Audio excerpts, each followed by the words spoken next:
श्रेष्ठ योगी आहेत। योग रहस्य आणि योग प्रभाव नावाचे त्यांचे अत्यंत गाजलेले 2 ग्रंथ योगावरचे आजही उपलब्ध आहेत। हा फार मोठा आयुर्वेदाचा आहे।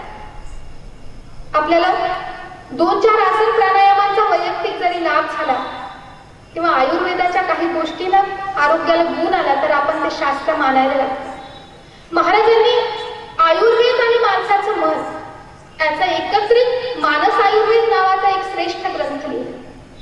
माणसाच्या मनाचा त्याच्या शरीरावर चांगला वाईट परिणाम होतो हे आज आपल्यापैकी प्रत्येकाने मान्य केलंय। याचा काय परिणाम होतो आणि त्याच्यासाठी कशा प्रकारे आयुष्यामध्ये उपचार करून निरामय आयुष्य जगता येऊ शकतं हे मांडणारा हा अत्यंत श्रेष्ठ आयुर्वेदाचार्य आणि फार मोठा मानसोपचार तज्ञ आहे।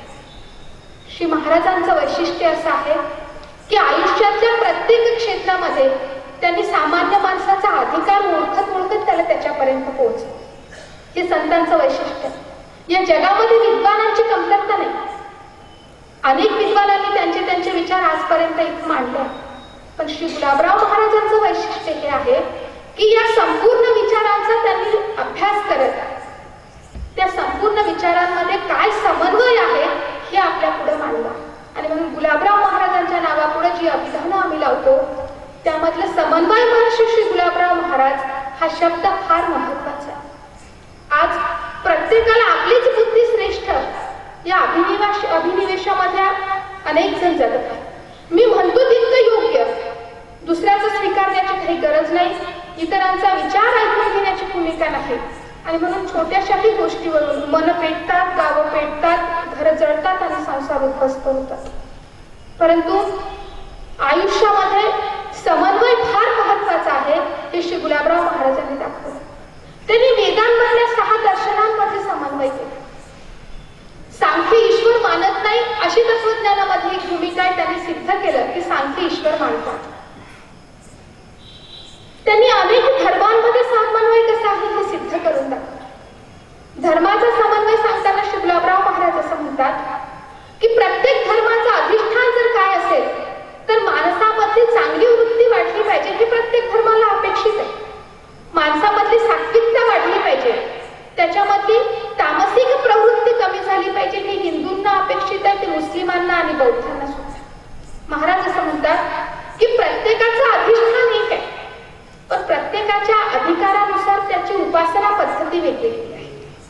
आणि एखादा माणूस जर एखाद्या उंच डोंगरावर जाऊन बसला असेल, खालून त्या डोंगरावर कुणी पायी चालत येत असेल, कुणी गाडीने येत असेल, तर वरून दिसणाऱ्याला हे माहित असतं की याचा प्रत्येक जण शेवटी डोंगराच्या कड्यावर येणार आहे, वर उंच भागीच येणार आहे। प्रत्येकाचा मार्ग आणि प्रत्येकाचं वाहन पद्धती फक्त वेगवेगळी असू शकते। श्री गुलाबराव महाराज असं म्हणायचे की आर्य धर्मातल्या मूळ प्रवृत्ती या जगातील सर्वच धर्मांमध्ये विस्तारित झालेल्या आहेत आणि बौद्ध धर्मासारखा धर्म हा अहिंसेवर असते। जैनांचा धर्माची जी काही उभारणी आहे ही अहिंसा या तत्वावर असेल। श्री गुलाबराव महाराज म्हणायचे की हे सगळेच तत्व, मग मुस्लिमांची उभारणी शांती या तत्वावर असेल तर शांती असेल, अहिंसा असेल, या सगळ्याच गोष्टी आर्य धर्मामध्ये एकवटलेल्या आहेत। म्हणून प्रत्येक धर्माने स्वतःच्या धर्मावर निश्चित श्रद्धा ठेवली पाहिजे, दुसऱ्याच्या धर्माचा सन्मान केला पाहिजे। असं जर एक भावना प्रत्येक धर्म आणि संप्रदायामध्ये असेल तर जगामध्ये धार्मिक आणि सांप्रदायिक कारणावरून कुठेही दंगा होणार नाही, माणसांचा जीव घ्यायला लागणार। महाराज असं म्हणायचे की मी मुस्लिमांना हिंदू हो असं कधीच म्हणणार नाही। माझं म्हणणं इतकं फक्त आहे की मुसलमानांना चांगला मुसलमान झालं पाहिजे आणि हिंदूने चांगला हिंदू झाला पाहिजे, कारण मुसलमानांचं तत्वज्ञान सुद्धा कुणाचा जीव घेण्याची आज्ञा देत नाही आणि हिंदूंचंही देत नाही। श्री महाराज असं सांगायचे की हे सगळंच व्यापक तत्वज्ञान आर्य धर्मामध्ये आलेलं आहे। मग आर्य हा शब्द विशिष्ट समुदायासाठी लागू नाही। महाराजांच्या वैचारिक विचार योगदानामधला हा पुन्हा एक महत्वाचा विचार आहे। श्री गुलाबराव महाराजांनी जे सांगितलं की आर्य ही गोष्ट एका विवक्षित संप्रदायासाठी समूहासाठी निश्चितपणे लागू आहे। आर्य या शब्दावरून भारतामध्ये अनेक विचारांची देवाणघेवाण झाली। लोकमान्य टिळकांसारखा या देशातला अत्यंत श्रेष्ठ विद्वान राष्ट्रभक्त असं म्हणतो की उत्तर ध्रुवावरून आर्य भारतामध्ये आले आणि आर्य दुसऱ्या देशामधून भारतामध्ये आले, अशीच विचारांची मांडणी आजपर्यंत या देशामध्ये होती. म्हणून बाहेरून आलेले आर्य इथे जे होते ते अनार्य, आर्याने अनार्यांना युद्ध करून जिंकलं आणि मग आर्य अनार्यामधून वेगवेगळ्या जाती निर्माण झाल्या, अनार्यांना त्यांनी दास बनवलं आणि इथंच पहिल्यांदा जातीय विद्वेषाची ठिणगी या देशामध्ये टाकली. गुलाबराव महाराज असं म्हणतात की आर्य हा शब्द जातीवाचक नाही, तो धर्मवाचक आहे. आर्य या शब्दाचा अर्थ आहे सुसंस्कृत मनुष्य आणि हजारो वर्षापूर्वी संपूर्ण जगामध्ये एक आर्य संस्कृती नांदत होती. डॉक्टर बाबासाहेब आंबेडकरांचं हू वेअर द शूद्राज नावाचं जे पुस्तक आहे ते आपण वाचलं तर आपल्या लक्षात येईल की डॉक्टर आंबेडकरांनी सुद्धा जी मांडणी केली ती 90% श्री गुलाबराव महाराजांच्या आर्यविषयक विचारांसोबत जुळणारी आहे. त्यांनी सुद्धा सांगितलं की आर्य शब्दाचा अर्थ जातीवाचक नाही तर गुणवाचक आहे. महाराज असं म्हणायचे की या देशातील लोकांमध्ये जातीय विद्वेषाचं कारण पेरण्यासाठी फक्त या आर्य विचाराची मांडणी उपयुक्त ठरू शकते, अन्यथा ही अत्यंत चुकीची आहे. आर्य बाहेरून भारतात आले ही गोष्ट खोटी आहे. त्यांनी त्याची काय मांडणी केली ही त्यांच्या साहित्यामध्ये कधीतरी जिज्ञासूंनी पाहावं. श्री महाराजांच्या या संपूर्ण वैचारिक मांडणीचं जे काही अधिष्ठान आहे ते त्यांच्या समन्वयाचं सूत्र आहे. त्यांनी संप्रदायांमध्ये समन्वय केला, त्यांनी धर्माधर्मांमध्ये समन्वय केला, त्यांनी विचारांमध्ये समन्वय केला. श्री महाराजांनी कुठलाही विचार 100% चुकीचा आहे असं कधी म्हटलं नाही. दादासाहेब खापर्डेंसोबत श्री गुलाबराव महाराजांचं अत्यंत जिव्हाळ्याचं नातं होतं आणि दादासाहेब खापर्डेंसारखी फार महत्वाची मंडळी विदर्भातली त्यावेळी थिओसॉफीच्या विचारांना फारलेली. ही सगळी मंडळी थिओसॉफिस्ट होती. ॲनी बेझंट त्यांनी मांडलेला थिओसॉफीचा विचार या लोकांच्या मनावर राज्य करत होता.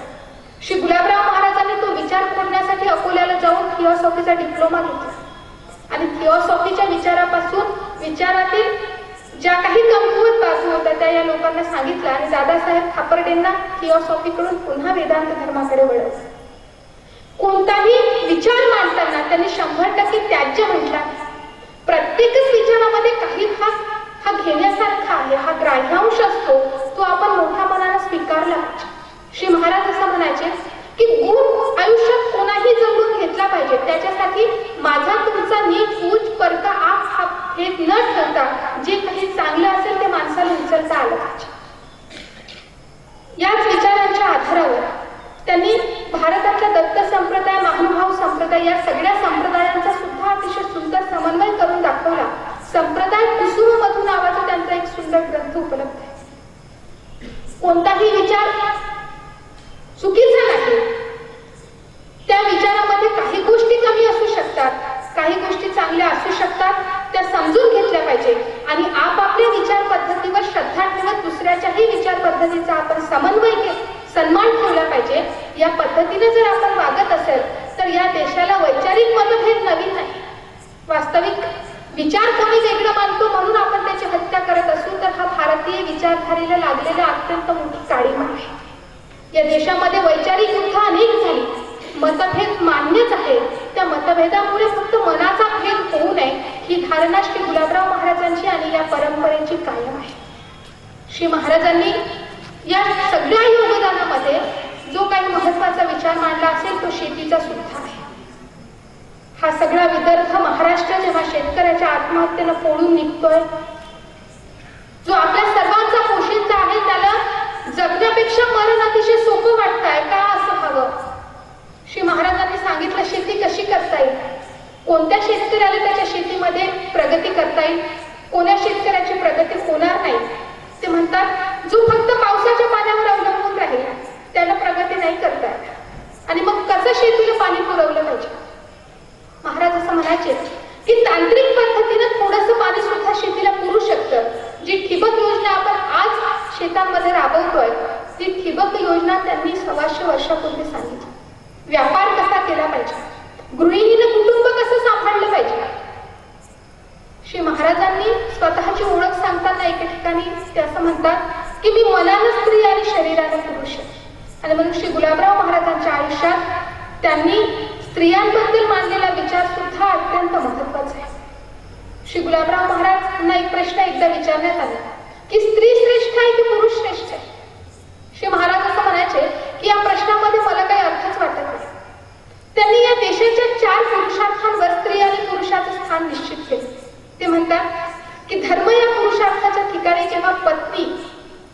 या रूपात स्त्री पुरुषासोबत तिच्या पतीसोबत एखादं कर्मकांड करत असेल तेव्हा ती पुरुषापेक्षा थोडी दुय्यम आहे.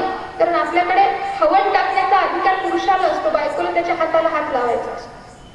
अर्थ या पुरुषार्थाच्या ठिकाणी ती पुरुषाची मैत्रीण आहे. याचा अर्थ बाईनं सगळं सांभाळून धावत पडत नोकरी केली पाहिजे आणि दगदग करून घेतली पाहिजे, मग ती त्या पैशामध्ये 50% वाटेकरी आहे असं नाही. तर श्री महाराज असं म्हणायचे की शास्त्र असं सांगतं की पुरुषाच्या संपत्तीमध्ये अर्धा हिस्सा हा पत्नीचा आहे, म्हणजे ती मैत्रीण आहे. काम या पुरुषार्थाच्या ठिकाणी ती स्वामिनी आहे आणि मोक्ष या पुरुषार्थाच्या ठिकाणी दोन्ही जीव स्वतंत्र आहेत, त्यांना आपापल्या प्रगतीचे मार्ग वेगळे. महाराज असं म्हणतात, मध्य प्रदेशमधील हरदा येथे त्यांचं स्त्री शिक्षणावर एक व्याख्यान चालू होतं. त्या व्याख्यानामध्ये श्री महाराजांनी असं म्हटलं की स्त्रियांचा मेंदू हा पुरुषांच्या मेंदूपेक्षा हलका असतो, असं काही संशोधन डॉक्टर कोरेल नावाच्या एका पाश्चात्य संशोधकानं सिद्ध केलं. महाराजांनी ते खोडून काढलं. महाराज म्हणायचे की आजपर्यंत स्त्रीचा मेंदू पुरुषाच्या मेंदूपेक्षा हलका आहे हे कोण्याही सायन्सला सिद्ध करता आलं नाही. कारण मेंदू मधला जो इंटेलेक्च्युअल पॉइंट असतो तो आजपर्यंत कोण्या शास्त्रज्ञाला शोधताच आला नाही आणि म्हणून बौद्धिकदृष्ट्या स्त्री ही पुरुषापेक्षा कमी नाही. महाराजांनी ऐतिहासिक अनेक उदाहरण दिले की इतिहासामध्ये सुद्धा स्त्री अत्यंत श्रेष्ठ होती. पौराणिक काळातले अनेक उदाहरण देऊन हे सांगितलं की पुराणातील अनेक स्त्रियांनी त्यांची योग्यता ही काळाच्या निकषावर सिद्ध करून दाखवली आणि म्हणून स्त्री श्रेष्ठ, स्त्री कनिष्ठ आणि पुरुष श्रेष्ठ चर्चा त्यांना फार निरर्थक वाटायची. ते म्हणायचे मग स्त्रियांनीच प्रत्येकदा पुरुषांनी नमस्कार केला पाहिजे ही पद्धती का?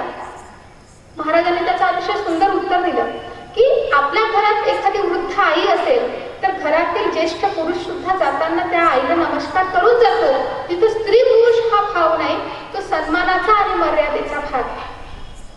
श्री महाराजांनी सांगितलं की स्त्री त्यांच्या पत्नीला त्यांनी 2 पत्र लिहिली, ती उपलब्ध आहे. महाराजांचं ज्यावेळी लग्न झालं तेव्हा त्यांचं वय 11 वर्षाचं आणि त्यांच्या पत्नीचं वय 7 वर्षाचं होतं. तिचं नाव पूर्णी असं होतं. ती फक्त 22 वर्षाचं आयुष्य जगली, पण ती अत्यंत तेजस्वी स्त्री होती. ती शिकलेली नव्हती आणि म्हणून या 11 वर्षाच्या नवरदेवाला लग्नानंतर तिला सगळ्या गोष्टी शिकवल्या, तिचं शिक्षण पूर्ण केलं. महाराष्ट्रात सावित्रीला शिकवणारे ज्योतिबा आणि पूर्णीला अर्थात मनकर्णिकेला शिकवणारे गुलाबराव महाराज यांची जात पुढे या अर्थाने येईल. श्री गुलाबराव महाराजांनी त्यांच्या आयुष्यात त्यांच्या पत्नीला त्यांच्या प्रगतीच्या आणि अभिव्यक्तीच्या सर्व संधी उपलब्ध करून दिली. मी सांगितलं की विद्वानापेक्षा संतांचं मोठेपण यामध्ये असतं की आयुष्यामध्ये जी व्यक्ती ज्या अधिकाराची भेटते त्या पद्धतीनं संत तिला स्वीकारतात. त्यांच्या आयुष्यामध्ये ज्या ज्या स्त्रिया त्यांना आढळल्या, 11 वर्षाची एक छोटीशी बालविधवा आमच्या भागात होती. खोलकुटे ब्राह्मणाची ती मुलगी वयाच्या 10व्या-11व्या वर्षात विधवा झाली. गुलाबराव महाराजांनी तिला 11 पत्र लिहिली. एखाद्या बालविधवेला इतकं प्रचंड मोठ्या विद्वानाला 11 पत्र लिहावी कशासाठी हो? कधीतरी वाचली पाहिजे. त्या पत्रामध्ये श्री महाराज तिला लिहितात की तिचं नाव ताई होतं. ताई, आयुष्य निराश होण्यासाठी नसतं. दुःख जरी आले तरी ते दुःख पचवून त्याच्यावर पाय देऊन माणसानं हिमतीनं उभं राहिलं पाहिजे. आयुष्य सुंदर आहे ते जगलं पाहिजे. हिरा नावाची एक वेश्या हा शब्द ऐकला की आपल्या डोक्यामध्ये अत्यंत तिरस्कारणीय अशी भावना निर्माण होती. चांदूर बाजारला खराळा नावाचं एक गाव आहे जिथे महाराज नेहमी जायचे. त्या कुटुंबामध्ये ही हिरा राहायची आणि हिरेला असं वाटलं की हा संत इथे येतो, हा महात्मा इथे येतो, आपल्याला इथे फार काळ राहता येणार नाही. ती एकदा महाराजांजवळ जाऊन बोलली. महाराजांनी सांगितलं की एके ठिकाणी आहे, इथे आयुष्यभर निष्ठेनं राहा. त्या हिरवेशीला श्री महाराजांनी ज्ञानेश्वर महाराजांचा मंत्र दिला आणि ज्यावेळी या हिरेचा मृत्यू झाला तेव्हा ते ज्ञानदेवांच्या मंत्राचा जप करताना हिरेच्या मृत्यूची बातमी ज्यावेळी श्री गुलाबराव महाराजांनी ऐकली त्यांच्या डोळ्यामध्ये अश्रू आले. महाराजांच्या मुखातून गीतेमधला श्लोक बाहेर निघाला की आयुष्याच्या शेवटी माणूस ज्या विचारामध्ये असतो तशी स्थिती त्याला लाभत असते. समाजातील अत्यंत पती त्याच्याही कल्याणाचा, त्याच्याही उद्धाराचा विचार करणारा हा महात्मा आहे आणि एकीकडे हा अतिशय मोठा प्रकांड पंडित आहे. हा फार मोठा तत्ववेत्ता आहे. जात्यावर दळण दळणाऱ्या बायांसोबत त्यांनी दळण दळलं आणि दळण दळता दळता त्या बायांना त्यांच्या कल्याणाचा मार्ग सांगितला. महाराजांनी सांगितलं की स्त्रियांनी तिचा प्रपंच उत्तमपणे केला पाहिजे, मुलांवर संस्कार केले पाहिजे, कुटुंब सांभाळलं पाहिजे, पतीला चांगल्या कामामध्ये साथ दिली पाहिजे. पती वाईट मार्गावर पाऊल टाकत असेल तर त्याला वट्टीवर आणता आलं पाहिजे, त्याला थांबवता आलं पाहिजे. पतीपेक्षा पुरुषापेक्षा तिचं सामर्थ्य अधिक आहे ते त्यांनी मान्य केलं. आणि या स्त्रीला जेव्हा स्वतःच्या प्रगतीसाठी काही करावं असं वाटत असेल तेव्हा कुटुंबानंही तिला मोकळीक दिली पाहिजे. श्री महाराजांचा स्त्री विचार हा अत्यंत प्रगल्भ आहे. ते म्हणायचे की स्त्रियांनी पतिनिधनानंतर सती जाऊ नये.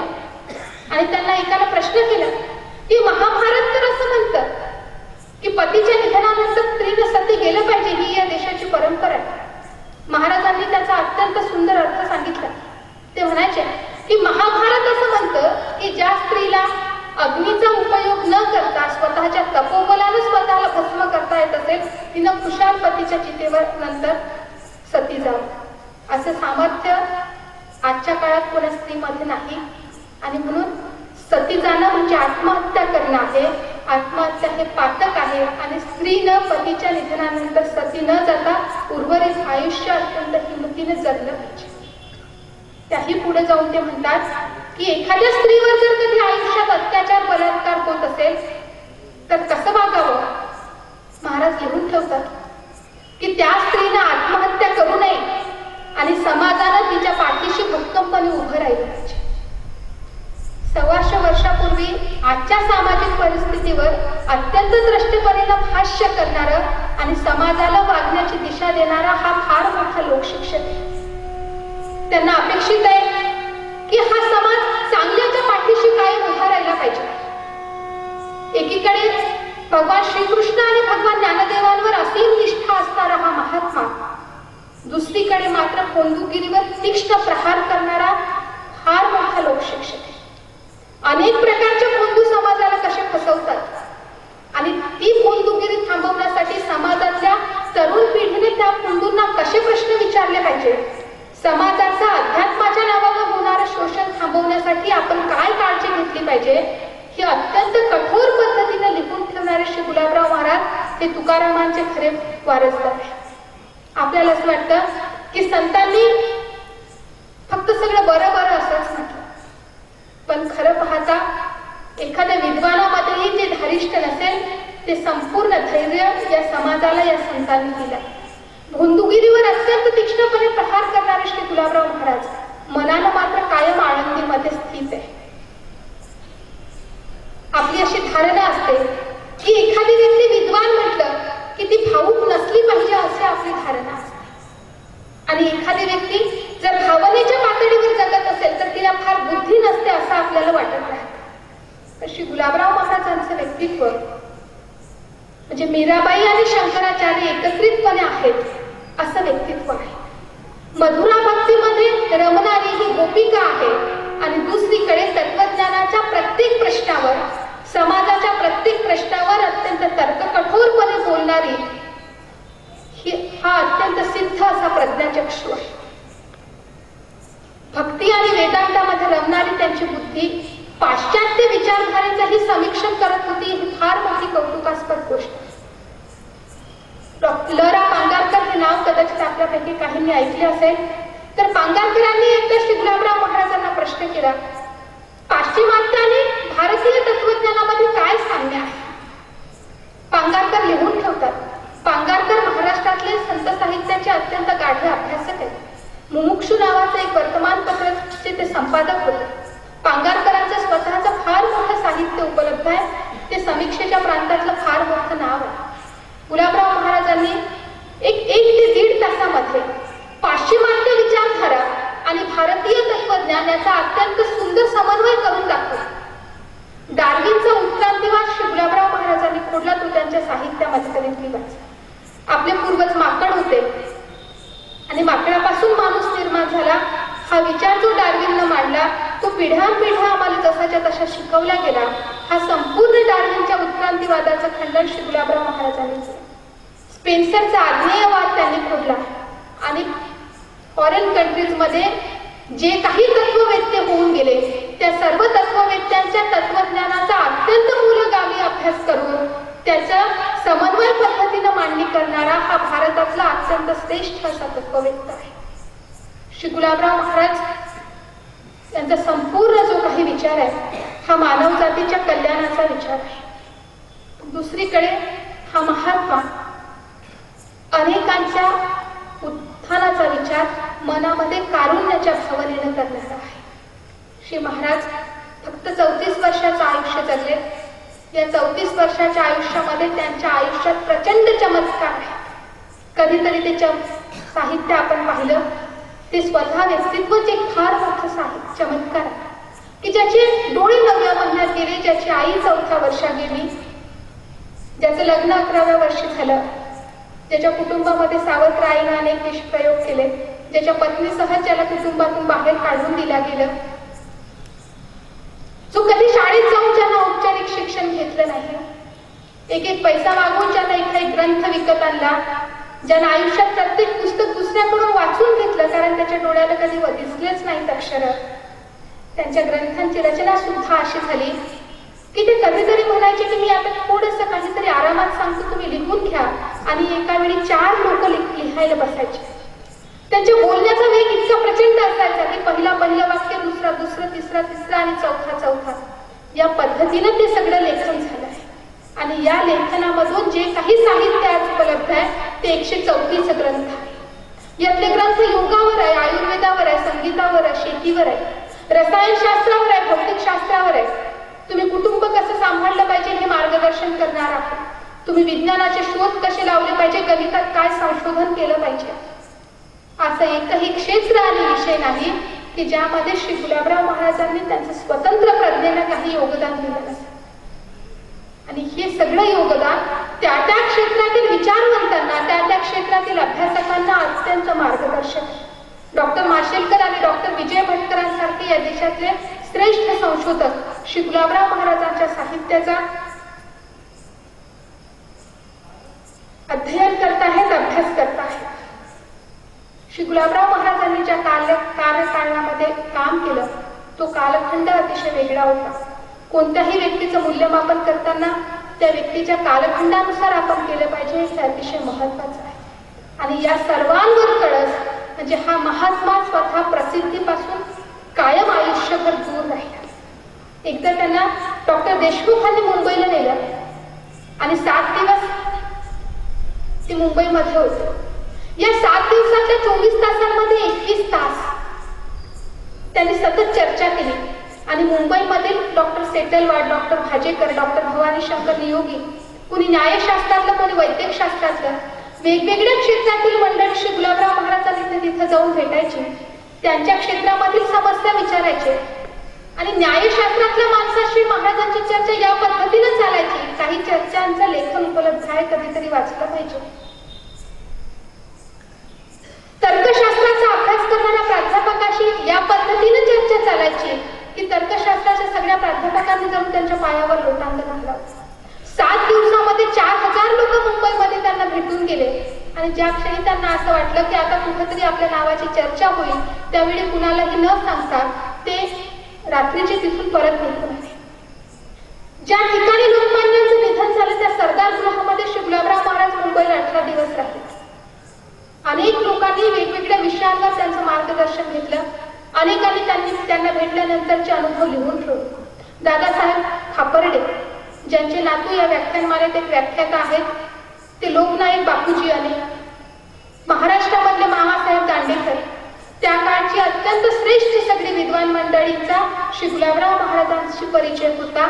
तर श्री गुलाबराव महाराज कायम प्रसिद्धी परांमुख राहिले आणि म्हणून आपल्या भागातील अत्यंत श्रेष्ठ तत्वज्ञ ज्यानं विचार अनेकांनी मांडले पण ज्याने समन्वयानं मांडले. अधर्म समन्वय करता विरळा संत तत्वज्ञ थोर हा असीम प्रज्ञावंत. आपल्या भागातला हा एवढा मोठा असीम प्रज्ञावंत, हा शेती तज्ञ, हा लोक शिक्षक, हा बाल शिक्षक, हा स्त्री शिक्षक, हा आयुर्वेदाचार्य, हा योगी, हा संगीतज्ञ, हा शास्त्रज्ञ, हा संशोधक, असे एकही क्षेत्र नसेल ज्या क्षेत्रावर अनंत उपकार श्री गुलाबराव महाराजांच्या वैचारिक योगदानानं करून ठेवले नाही. आपल्यापासून तो यासाठी दूर राहिला की आपण जाणीवपूर्वक कधी तिथपर्यंत पोहोचण्याचा प्रयत्न केला नाही. 1915 मध्ये श्री गुलाबराव महाराजांचं आळंदीजवळ पुण्याला निधन झालं. त्याची आयुष्यातली शेवटची आस कायम फक्त एवढी होती की मी आळंदीच्या वाटेनं ज्ञानेश्वर ज्ञानेश्वर म्हणता म्हणता अखंड लोळण घेत राहिलं पाहिजे, बाकी आयुष्यात दुसरी काही इच्छा नाही. आणि म्हणून ज्ञानदेवांचे कोणी भक्त या ठिकाणी असेल तर त्यांच्यासाठी आवर्जून सांगितलं पाहिजे की आज मराठी माणसाच्या घराघराची ज्ञानदेवांची प्रतिमा उपलब्ध आहे.